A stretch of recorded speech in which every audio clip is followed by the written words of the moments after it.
On November 3rd, Americans will head to the polls in what many are calling the most consequential U.S. election in a generation. And it's not just Americans who are holding their breath on who the next U.S. president will be. One country that is closely watching is Turkey. Relations with the Trump administration started off a bit rocky, mainly over the S-400 missile system and U.S. support for the YPG terror group in Syria. But over the past year, relations between Ankara and Washington have found some common ground. Donald Trump's challenger, former Vice President Joe Biden, has hinted he may take a tougher line against Turkey, but he's also expected to call for strengthening the NATO alliance. The U.S. election comes as the world continues to battle the coronavirus pandemic and as tensions flare up in global trouble spots. So, what could a Trump or Biden victory mean for Turkey's relations with the U.S.? And to answer that, I'm joined by Douglas Ollivant from Washington, D.C. He is a senior fellow at the Future of War Project at New America and the managing partner of Mented International, a global strategic consulting firm. And from Ankara, Yasin Asal, who is an assistant professor and the head of the Political Science and International Relations Department at Istanbul Ticaret University. Gentlemen, welcome to Straight Talk. It's good to have you here. So the U.S. presidential elections are just around the corner. Douglas, could you talk to us about the current mood in the United States and how has the latest debate played out for both candidates?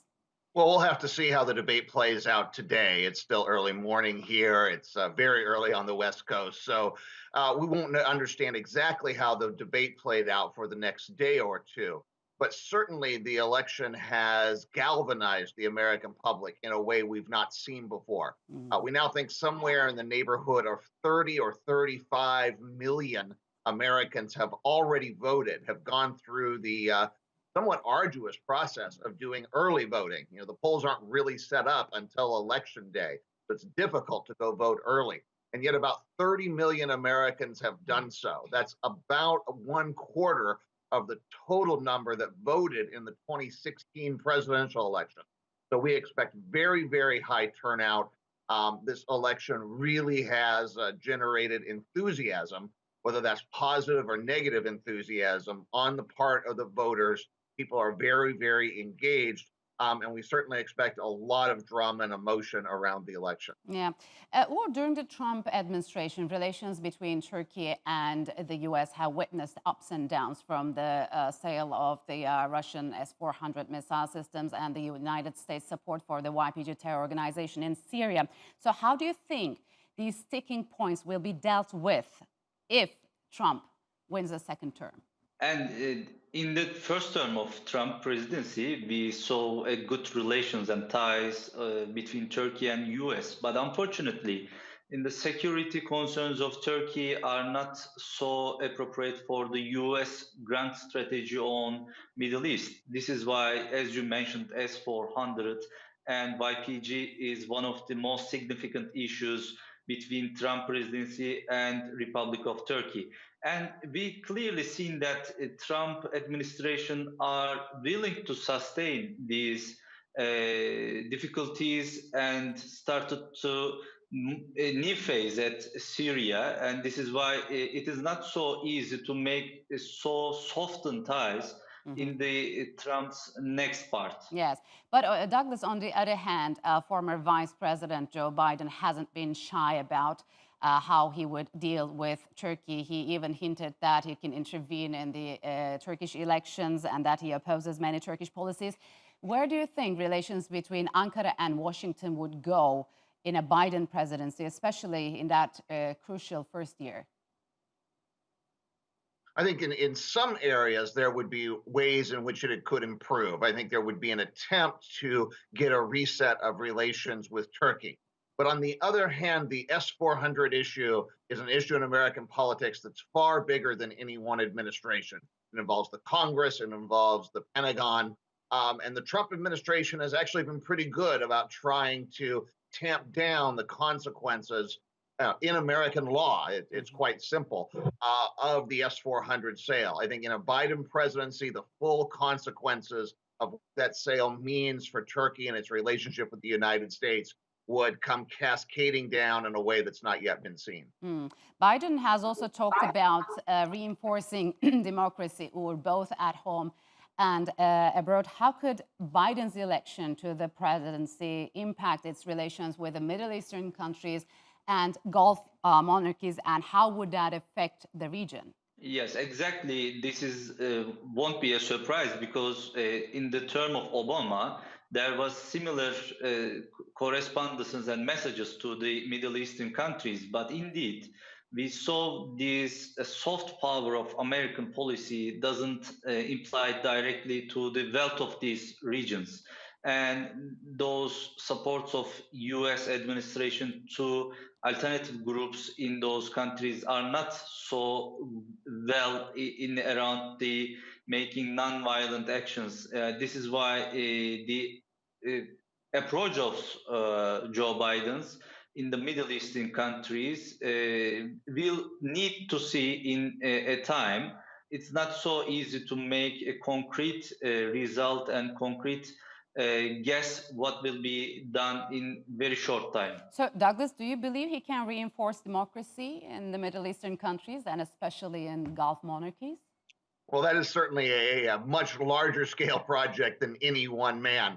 But I do think that there's an important truth there. I think the relationship between the Trump administration and the Gulf monarchies, particularly Saudi Arabia and the Emirates, has been very, very close. And you've not seen Trump criticize those countries at all, even in the wake of the Khashoggi killing. Yeah. I think that in a Biden administration, you see a much different reaction, and there would be a much more quid pro quo relationship with those states, with the United States expecting things from the Gulf monarchies in return for support in a way that perhaps we didn't see in the Trump administration. So, Douglas, we also know that the NATO alliance has suffered under Trump, with the president constantly saying allies are not contributing their fair share. So, can you talk about how NATO would be affected in a Biden first term?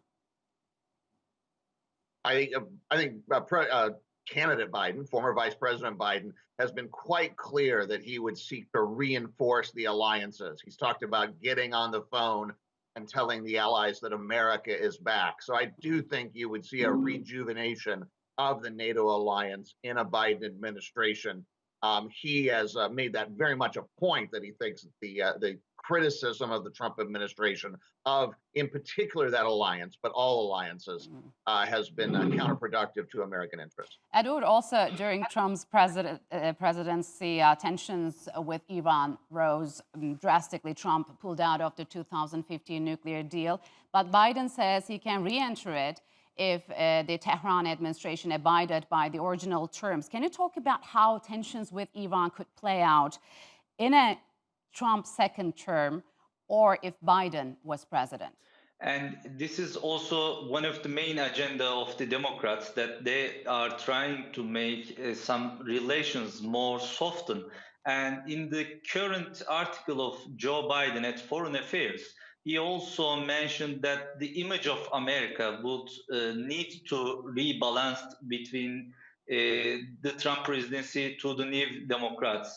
And this is why I do also wish and will see that the ties between Iran and the other problems like Mexico and some states for United States, that these will be in a softened part, and then we will see the Biden would like to reunite and rebuild the image of America around world politics and also regional partners. And on the other hand, it's no secret, Douglas, that Turkey's relations with Russia lately haven't been as warm. They have disagreed on Libya, Syria, and lately with the latest conflict between Azerbaijan and Armenia. So despite who wins on November the 3rd, is there a window for either Trump or Biden to improve the U.S.'s relations with Turkey, given the latest tensions? I think there's absolutely a window to try to repair that relationship. I think certainly a Biden administration will, and perhaps even in a Trump second term, there would be a realization of the importance of that issue. But I can't stress enough how much the hands of any president are tied by American law and the S-400 decision. with Congress and the Pentagon very, very forcibly opposed to that decision, any president will have a very, very difficult time bringing America around to really improve relationships in Turkey, so long as the S-400 remains a lingering issue. Also, Biden has outlined in his policies in an op-ed saying the U.S. should lead again. Or are we going to see a more globally motivated and a more assertive Washington administration if Biden gets elected? Yes, indeed, he already gave these signals to the international media by using these approaches around the global and also regional counterparts. This also a historical image and also their political political ties that they already started to do in their terms in the American politics. This is why that will be a natural result of if Biden's elected within the Democrat arguments. But I believe, and I agree with Mr. Douglas, that the S-400 and the security concerns won't be changed whether Trump or Biden, because that's also showed its signals in the geography and in the field. This is the reflections through the Turkish bilateral Yes. relations as well. Unfortunately, gentlemen, we'll have to leave it here. Thank you very much for joining us on Straight Talk.